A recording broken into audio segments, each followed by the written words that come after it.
Coat जन्म तन भर मत होगे, कुछ ना हाथ लग्या रे। कुकर सुकर खरबा बोरे, कौआ हंस बुगारे। कोटि जन्म तू राजा की, ना मिटी न मन की आशा। भिक्षुक होकर दर दर घूम्या, मिला न निर्गुण रासा। कि ये को पहली बार हानि थोड़ी, असंख्यों बार हो रही, असंख्यों बार मृत्यु हो रही, पूरे परिवार के परिवार विनाश हो रही है। हमारे भूकंपों में दुनिया मर जाती है, पूरी पीढ़ी की पीढ़ी समाप्त होती है, 3-3 पीढ़ी इकट्ठी मर जाती है, दादा परदादा पोता चौथा दादा। तो परमात्मा के चरणों में आने के उपरांत अगर आपको कोई हानि होती है, डोंट वरी। इस दृष्टिकोण से देखना कि ना विरक के बिजली गिर जानी थी। आप बालक हो, आपको ज्ञान इन बातों का, और दास को मास्टर बना दिया परमेश्वर ने, इस तत्व ज्ञान से परिचित करा दिया। तो इसलिए आपको ये बार बार ज्ञान करा रहे हैं कि मान कहते हैं परमात्मा, फिर संकेत करते हैं, द्वार धनी के खड़ा रह, द्वार धनी के पड़ा रहे, भाई धक्के धनी के खावे। 100 काल झकझोल ही, पर द्वार छोड़ ना जावे। कि अपने पूर्ण संत के द्वार पर, पूर्ण धनी के द्वार पर पड़ा रहना, द्वार छोड़ के मत जाना। और धक्के धनी के खाचे, इसके मार्ग में आपको कुछ हानि भी होती नजर आती है, पर डगमग मत हो जाना। 100 काल झकझोल ही, चाहे काल कितने झटके दे के देखे, पर छोड़ मत जाना। अगर इसको छोड़ देगा तो और ज्यादा हानि उठानी पड़ेगी। इस प्रकार सत्संग में आने से प्राणी को हर प्रकार से ज्ञान प्राप्त होता है। और ये तो काल का लोक है। यहाँ तो परमात्मा कहते हैं, आप तो कह रहे हो कि मुझे मरने की चिंता है, और परमेश्वर कहते हैं कबीर साहब मुझे ये चिंता, तुम जीवित कैसे हो।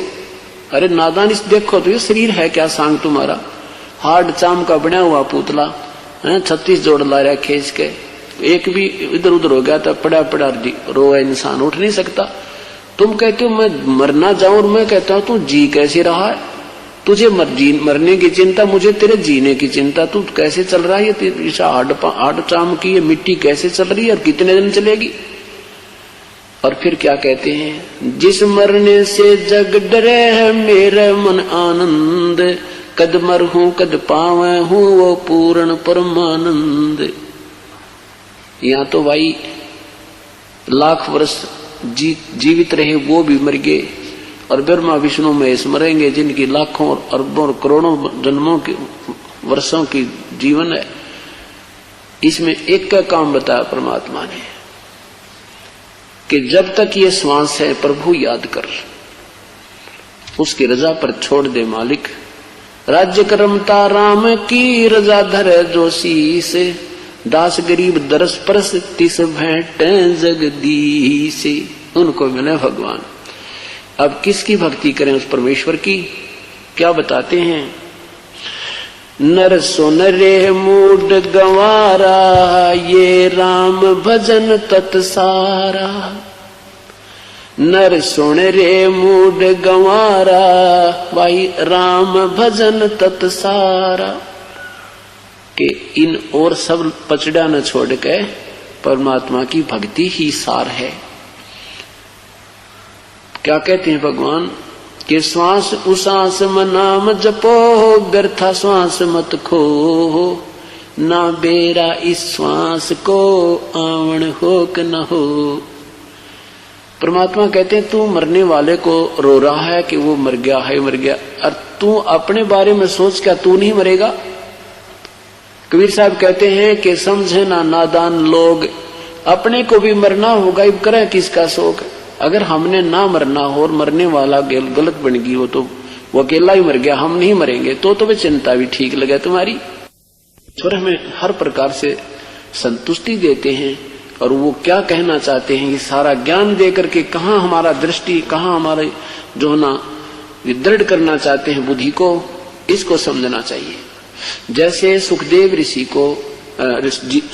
ऋषि जी ने और राजा परीक्षित को 7 दिन की कथा सुनाकर एक ही काम किया था 7 दिन में, कि तेरी इसकी वृत्ति संसार से हटकर और स्वर्ग में लग जा, बस।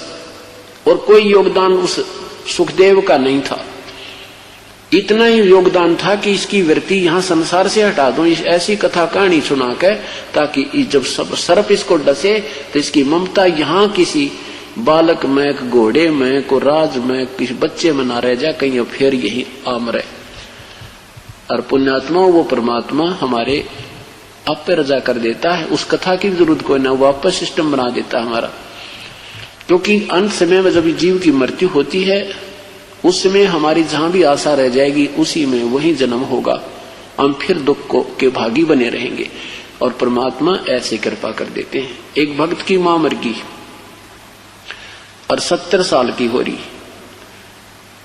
तो गुड़िया के पेट में दर्द हो गया और इतना दर्द हो गया कि बालक बोलने वह बोल नहीं सके, और ट्रीटमेंट भी कराया, आध घंटे में मृत्यु को प्राप्त होगी। अरे इस बात पर नाम छोड़ गए, नो बोले हमारी तो मां मर गई, बोलने भी ना पाई। और आप कह रहे थे कमाल का बात है, 6 महीने नाम लिए हुए बुढ़िया ने बताई बुआ गवर्नर बन जाएगी 6 महीने में, अगवा पर उस स्वर्ग से भी ऊपर पहुंच जाएगी। जितना उसने किया उसके साथ है, और 70 साल की बुढ़िया हो रही, बता फिर भी तुम्हारे मंदिर खरपतवार वैसा। फिर सत्संग सुना क्या आपने? तुमने 1 साल से नाम लिया हो गया, सत्संग सुन रहे थे, क्या विचार किया? अब परमात्मा ने जो उस बुढ़िया के लिए क्या बहुत अच्छा किया। क्योंकि अगर अंत समय में मरते समय तुम्हारे से बातचीत करती, हाय मेरा पोता किससे है, हाय फलाने ने बुला दो, तो उसकी यही ममता रह जाती, वह भूतनी बनाओ।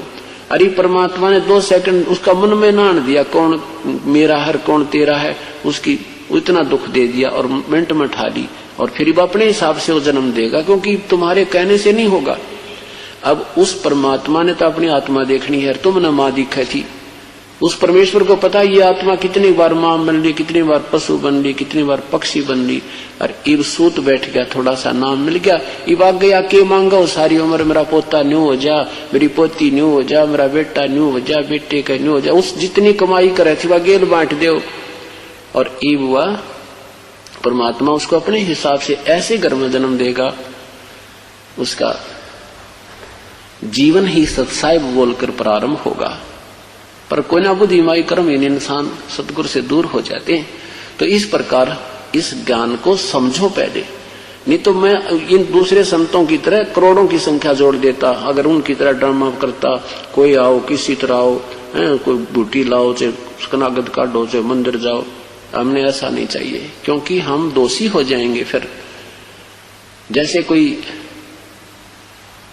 अधिकारी फौज में लंगड़े लूले भर्ती कर दे तो उसको भी निकाल दिया जाता है फिर फौज से, और वो तो रिजेक्टेड है ही है। तो इस प्रकार वहां वही भर्ती किए जाएंगे जो उस काल के साथ युद्ध कर सकोगे। इस काल के झटके आपके ऊपर आएंगे तो आपको ये ज्ञान ऐसे रोक देगा जैसे ढाल होती है, आप डगमग नहीं हो सकते, और तभी हम सफल होंगे। कहते मौला बैठा मोर चे देख जन की भेड़, 12 कोट जम किंकर जहां वहां एक नाम की खेड़। क्या बताते हैं कि परमात्मा हमारे इस खेल को देख रहा है, और कहते वहां जब यहां से हम चलेंगे तो आगे आपको यमदूत मान ले दिखाई भी देंगे, तो नू ना करियो हाय माँ हाय बाबू हाय पिताजी, नहीं। कहते वहां सिमरण करना सांस वाला, और उस सांस के सिमरण तो देखिए उसका कैसी टक्कर लगेगी, न्यू पड़ेंगे उनके कमर जा जाकर लगेगी। कहते मौला बैठा मोर्चे, परमात्मा हमारा ये भेड़ को हैं जैसे ये पशु बिड़ा करें लड़ते हैं ऐसे।